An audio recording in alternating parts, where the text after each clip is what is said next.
Welcome to the Long Range Pursuit Podcast, presented by Gunwerks, where we learn about and share long-range shooting techniques, science, and gear.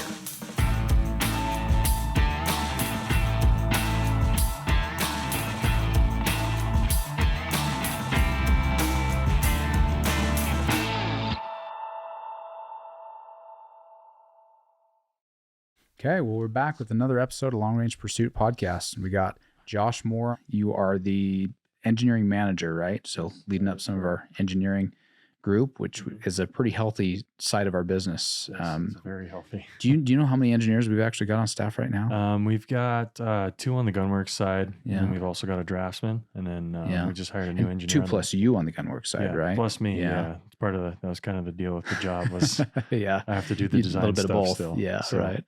But no, it's been good. I mean, just for everyone else, a little history on me. I started Gunwerks about 2 years ago and did a lot of work. Done a lot of work on the composite side, stocks, barrels, and then helping develop complete rifle systems as well. So, and you've got some pretty strong history in the composites world in general. Yeah. I think I have you to thank for the bow I've been shooting this year. Don't tell anyone I'm shooting a bow, but yeah. Yeah, definitely. Right. So, very cool. Yeah. Well, I think you and a bunch of the guys have brought a lot of awesome talent to the team. I mean, we've been cranking out some really cool products the last couple of years and some really fun stuff on the horizon that we're chomping at the bit to start talking about here pretty quick. But speaking of which, I guess is kind of why we're here today. So Suppressors has been a big deal for us since, I'm trying to think what year we introduced Suppressors. It probably has been 3, so 2019 maybe? Yeah, I was thinking 18, 19. 18, 19, I can't remember. Someone will correct us, but I think we launched those first suppressors at SHOT 3 or 4 years ago, something like that. And I think since day one, since probably we even launched those first suppressors, we've had guys asking for titanium. And we're here to tell you we've got titanium suppressors, and we're really excited about them. It's been a long time coming. You know, those steel cans are awesome. They are a little bit on the heavy side. So, you know, the guys shooting these little lightweight climbers, you know, paying for the upgrade for a titanium action and all that stuff, and then putting a big heavy steel suppressor on the end. Today is the day to rejoice. Yes. Yeah.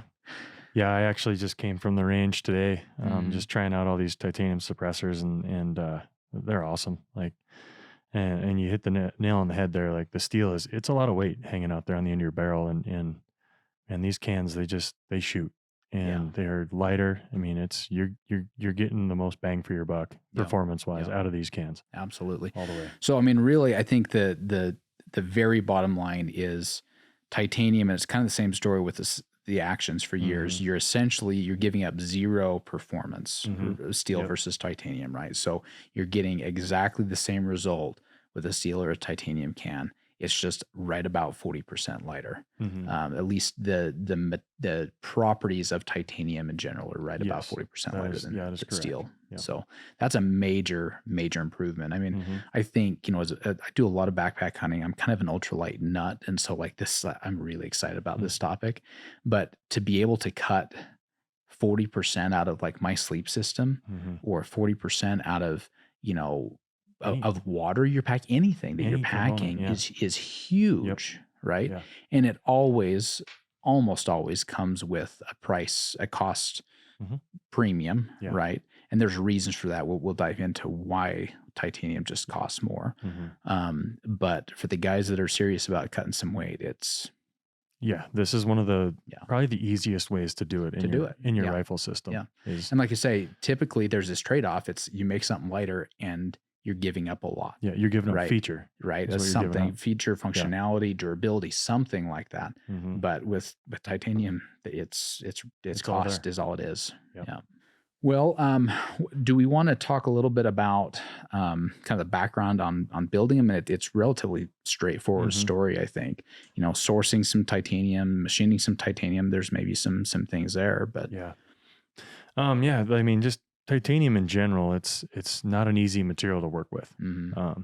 So generally, a kind of common practice is to have a fire suppression system at the machine that's making it, because the chips, titanium is very flammable, and even more flammable when it's in tiny little chips, Right. because those chips can ignite. Essentially, it oxidizes very quickly, Mhm. right? So Yep. generally speaking, you've got a chunk of titanium carrying in your pocket. It's going to be very stable because it's already got an oxidation Yep. on the surface, right? Mhm. But anytime you're introducing unoxidized titanium Yep. to the atmosphere, there's risk Yeah. of reaction. Yeah, right? that is correct. So, so we do have a partner that's making all the titanium components for us. Mhm. They've got those fire suppression systems already, and we're getting them in, and we're welding them here in house. And that in itself has been a pretty big lift for us. Yeah. So, Yeah. I mean, generally cans are TIG welded together. Mhm. TIG just stands for tungsten inert gas. Right. And it's a very old welding process. It's a great process. It works really well with stainless steel. It works with titanium, but the thing there is the titanium, it conducts heat a lot faster. Okay. So Yeah. that basically kind of welding 101, as you keep welding, the longer you weld, the piece of metal you're welding on, it gets hotter and hotter and hotter. Right. And that's going to affect the depth and penetration, all the properties of your Yep. weld. And when we're CNC welding these, right? And so Mhm. it can't just be a straight standard feed or Mhm. whatever, right? You've got to actually probably adjust that on the fly as Yep. it conducts and heats up the piece as you're welding yeah, it, right? exactly. So that was a really big lift, just to figure out the welding of that, and kind of what we introduced a whole new process there in the form of laser welding, Right. which right. is it's a fairly new type of welding in the world, I guess. And the thing that the laser welding does is it doesn't dissipate the heat like TIG welding does. So your can is not going to heat up as fast as a TIG welder would. Gotcha. Yeah. So, and then with that laser, it focuses a lot of energy at a very finite point, and that's how it's doing it. I mean, with the introduction of that process, that's really what made this all possible for us. Right. So we've added the new laser welder. We're using that also for steel. And so I think the awesome benefit here is, obviously we're able to produce awesome titanium suppressors. Our welds, from what I understand, are like cleaner and smoother and more aesthetic. You're also getting better penetration, so stronger welds on top of it.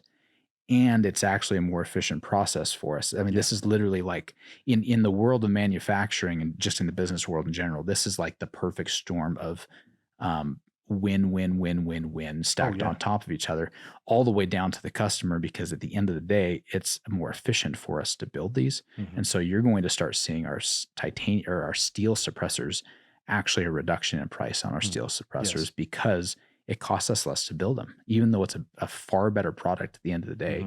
It's cheaper for us to build, and we're going to pass some of that savings on to our customers too. Anytime you can reduce cost and improve quality, that's a win-win hands for everybody. down, right? Yeah. Now, I mean, there's some infrastructure cost. I mean, that investing in a laser welder is not a thing to take lightly. Yeah, you don't go get those at Home Depot, right? Exactly. So, there's some upfront investment for us, but in the long run, it's gonna be a big win for all of us and for our customers. So let's talk some actual weights. I know, like, I just took that titanium 6 on a deer hunt, a backpack deer hunt, and man, I mean, not just the weight reduction, but also how the rifle balances and carries, just less weight on the end of that barrel, I think it was really handy. Yeah. Getting ready to take a titanium 6 plus on another mule deer hunt in Idaho here, leaving tonight. So excited to put that one to use as well. Yeah. That'll be awesome.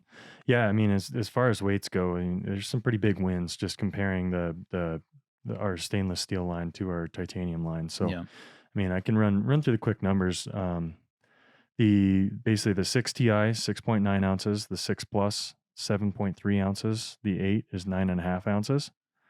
And then when you get to the stainless steel line, where the 6 is 10.9 ounces, 6 Plus is 12.6, and the 8 is 17.6 ounces. So what that means on the titanium side, if you're comparing the 6s, that's 4 ounces of savings, titanium to steel. You're 5.3 on the 6 Plus, and then you're 8 ounces on the 8 TI. Isn't that crazy? I mean, you go from the 8 steel to the 8 TI and save that many. Yeah, and it's all, weight. I mean, the weight savings comes from density of the material, right? And you have a bigger volume of material in the 8, so you're getting more savings there. So, I mean, that's huge. Like, that's a half a pound on the end of your barrel. It's a big deal, right? That'll make a really big difference, the system overall. So, yeah, that's pretty cool. Yeah. Yeah. You mentioned the one thing I hadn't thought about is the thermal conductivity of titanium versus steel. How do you see that affecting? I guess there is kind of a change in probably how fast it heats up and also how fast it cools down. Yeah. Well, they're going to cool at the same rate, right? Okay. So it's you heat it up, it's going to cool at the same rate. Okay. So here's and this is something I noticed when I was shooting them on the range is they do get hot. Yeah. I mean, you get 3, 4, 5 shots out of it, and you're not going to grab it to screw it off. Right. But I mean, that's a two-way street, right? You get a lot of rounds through a steel can, it's going to heat up. You're going to see that mirage on your can and your scope, and it's going to take a while to cool down if you're just at the range. So, I mean, I found like 1 or 2 minutes that thing was cooled off enough that I could keep going. Gotcha. So it wasn't nothing to get too concerned about. I mean, that was kind of a nice little benefit there. Yeah. Now, one thing we were talking a little bit about this right before, and maybe some of this remains to be determined, but talking a little bit about, we've always got some point of impact shift when you're putting a suppressor on the end of a barrel, right? And so, guys ask, what do I need to do to put a suppressor on my gun? Is it going to change things? Is it going to change my ballistics? Generally we tell people it's not going to change your ballistics, right? Nope. You may see a 5-10 foot per second velocity increase, but it's very, very minimal, essentially negligible. But we do see where you're zero, right, where you're sighted in, does change dramatically when you put that big chunk of metal on the end of your barrel. So you do need to zero your rifle with the suppressor on. But that being said, going from a 17 ounce steel 8 to a 7 ounce, what is it? Titanium 6. Do we feel like we'll see less point of impact shift with the lighter suppressor on the end? I think so. I mean, you're the thing we were just talking about is that it's all harmonic driven and barrel design. What stress do you have in your barrel? I kind of, as an engineer, the thing that's driving me nuts is the why. Why is it inconsistent? Why can't you take 2 of the same caliber, same gun, and see the same point of impact shift? And you just don't, right? And every gun's a little bit different. It seems like we found, but I do think that it's very likely that on average we'll find that a very light suppressor moves less than a very heavy suppressor. Yes, I would agree with that. Well, you'll definitely see some less shift there. So we talked a little bit about titanium as far as machining, and we also alluded to sourcing, right, and the cost of titanium. So titanium being kind of you'd call it an exotic material, right? It's obviously not nearly as ubiquitous. It's not, again, you can't go down to Home Depot, like you said, and buy a bunch of bar stock titanium, right? So with the cost, I think that added cost function is essentially, it's your machine time and the processes needed to be able to machine titanium. And then it's also sourcing that titanium, getting a hold of it. And at the end of the day, that raw material is just expensive. And as of late, it's getting really hard to get. Yeah. And kind of in my career, I've seen when I first started as an engineer, titanium was really expensive. And then a lot of other industries started using it. Supply chain started catching up with demand. Costs started going down on it. And then this whole Russia-Ukraine thing hit. And that is when things just got crazy. And that's mainly due to Russia being a large exporter of titanium.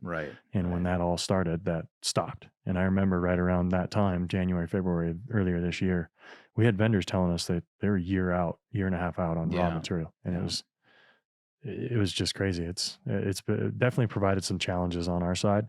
Just trying to figure all that out. But luckily we got our arms around that and just get your purchase orders in early. And I mean, it could always change down the road, right? But I mean, we're lucky that we have a really solid team that is 100% focused on sourcing and getting all that raw material sourced. And so definitely. I think we're doing better than probably a lot of people in the industry. In that definitely. Regard. Very cool.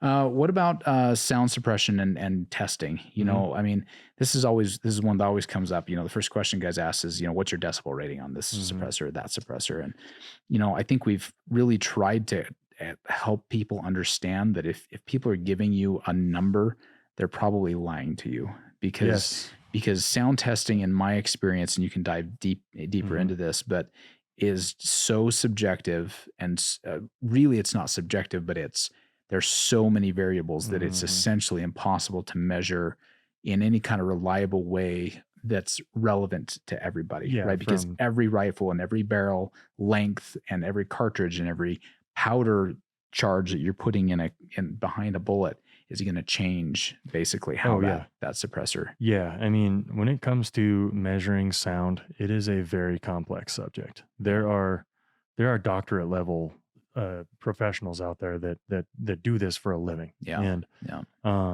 so it's very difficult for somebody without that education level to really wrap their mind around it. And, I've got a little bit of experience here just in my past career. I mean, the biggest takeaways from it is it's very inconsistent from test to test to test. It's highly dependent on setup. And how everything, where the sound event is happening in relationship to the microphone. When I talk about these doctorate level guys, they have what they call an anechoic chamber that is basically a room covered with foam. It's about as quiet as you can get. Sure. And the sound event is happening at the geometric center of that room. So it's a cube. Oh, wow. And that's the level that you got to go to get the finite accurate data. And then also when you collect the data, then you have all this raw data and you have to filter it and you have to weight it. The big thing about sound is it's weighted differently. So a higher frequency will represent a higher decibel. Sure. So you might have the same kind of sound intensity or the same pressure wave, but a higher frequency will give you a higher decibel rating. Right. And all of that is actually done on a logarithmic scale. So it's a nonlinear curve. So it's very difficult when you have a nonlinear curve that's exponential, it is hard to guess if you're on that exponential part where you're going. And that's why they do it on a logarithmic scale. So they can kind of filter a lot of that out. Yeah. So I talked about weighting. There's, I think, 5, 6, 7 different weighting scales just to take your raw data and weight it. Generally, you should be filtering that data on an A scale, which is developed for the threshold of human hearing. Okay. And it's mainly developed to look at the hearing range of the human ear. And generally, you kind of back all that down. And the rule of thumb here is 140 decibels is what a suppressor should be below. And that is kind of the threshold that's been scientifically proven to cause hearing damage. And, just kind of put that into perspective, like you would think a normal room, like dead silence in a room would be 0 decibels. Ambient noise is about 30 decibels. And you get into one of these anechoic chambers that I was talking about, that is close to 0 decibels. And I've been in one and it's weird. It is really weird. But just to kind of put it into perspective, normal room's about 30 decibels. When you go to a concert, that's 120 decibels. So that kind of puts it into perspective. Done a little testing here on our side on just what the difference between stainless steel and titanium is. It's pretty much a wash. It's within the resolution of what we can measure. We know we're just as effective as our steel cans. And I've got a few numbers here just on, from a 6 to a 6+ to an 8. I was kind of checking that. If you kind of use the 6 as a baseline, you're basically reducing your decibel level by 4.6 decibels to the 6+. And then if you go from the 6 to the 8, you're getting 8 decibels, which... And like you said, 8 decibels doesn't sound like a lot until you realize that it's a logarithmic scale. Yeah, right. Exactly. And what that kind of leads into, like that 8 decibels, that's basically cutting by a factor of 10. And so, I mean, if you have a very loud event, you're cutting that by 10, you're getting a lot of decibel loss. Yeah. So, I mean, and just in the grand scheme of it, that 8 decibels is a lot.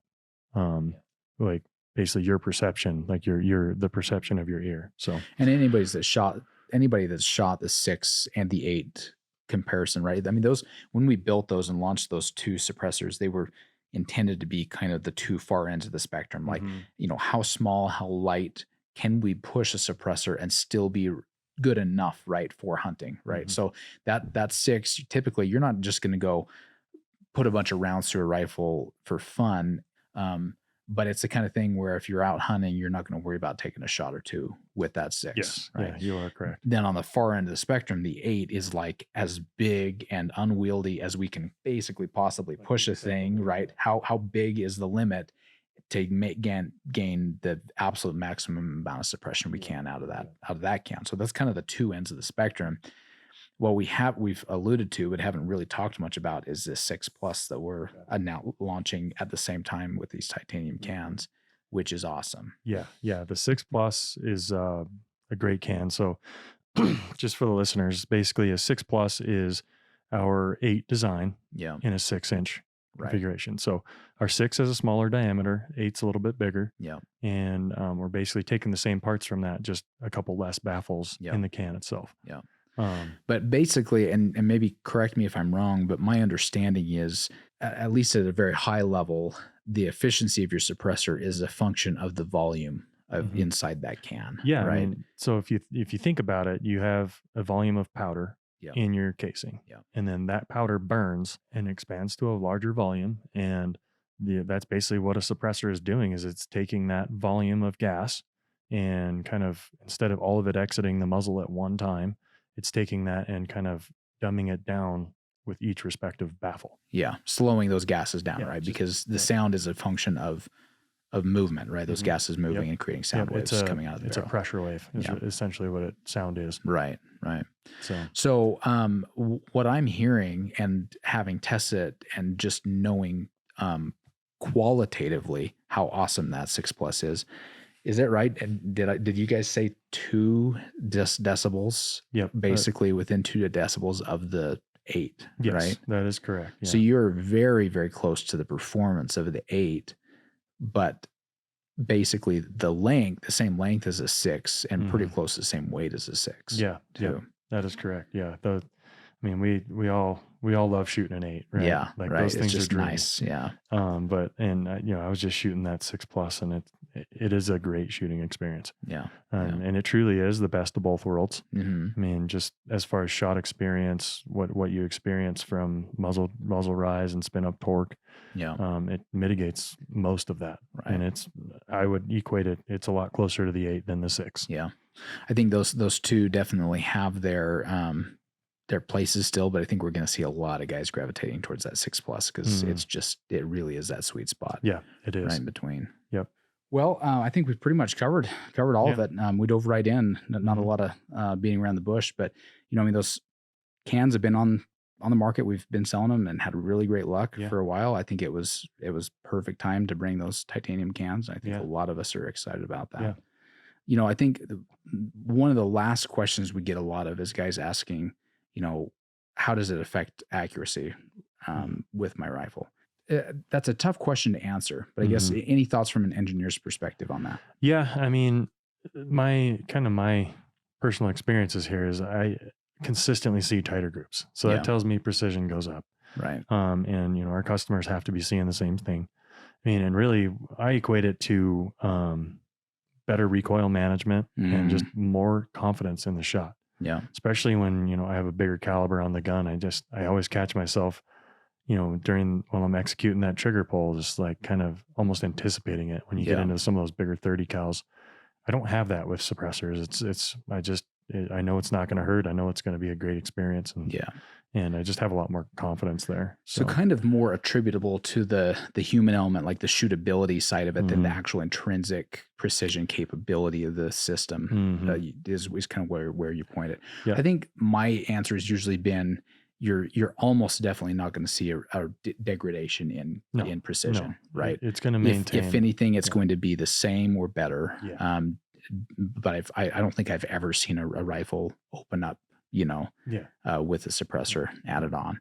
There could be some things with some harmonics where maybe, you're deadening some of the harmonics with weight added on the end of the barrel. And so there is probably some potential for improving some precision, but probably not a 100% thing. It's going to depend a little bit on your system and your barrel and cartridge and everything else. Yeah. But there's no doubt that, shooting with less muzzle blast, I won't say less recoil, but it's, what would you say, a more elongated recoil. It's not as abrupt impulse, right? You're still getting the same. It's almost like shooting a high, your grandpa's 270 versus like a muzzle loader. If guys have shot black powder, that slower burning powder, in my experience, gives you more of a push than a kick. And it's not the same thing, but it's kind of a similar where, again, that suppressor is slowing down those gases, and so that recoil is slower, and so it's less of a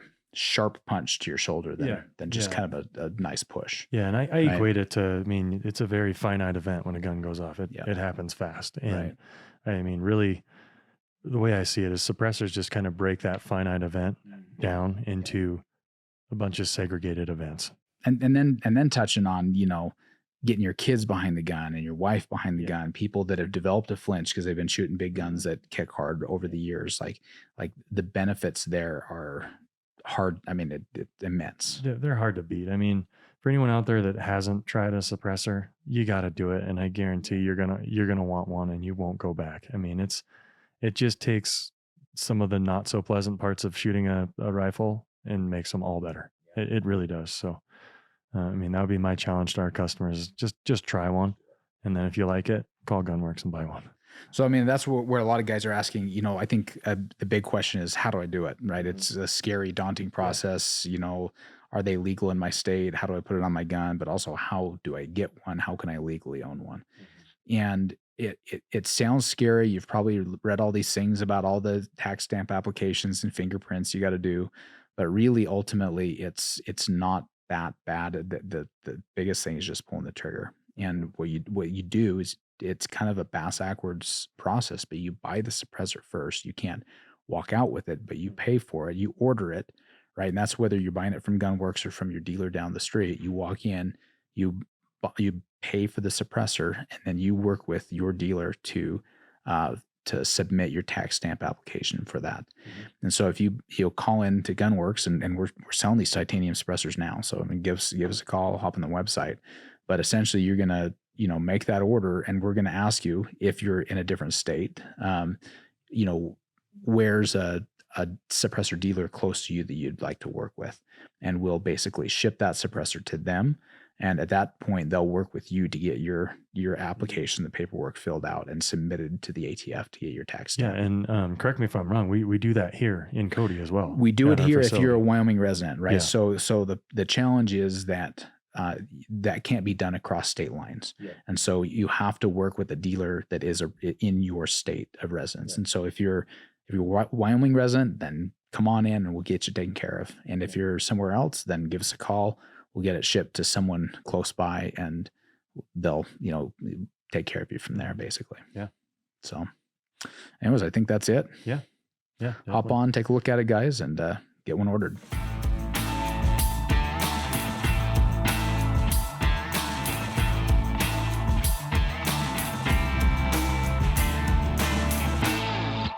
If you like what you're hearing here, please take a second and give us a 5-star rating and a positive review on iTunes or on your favorite podcast app. We appreciate your feedback and suggestions for topics you'd like discussed or questions you want answered on the podcast. You can reach out on Facebook or Instagram, or send us an email to podcast@gunwerks.com. Also, be sure and check out our full offering of long-range gear at gunwerks.com. Use promo code LRP for free shipping on any order.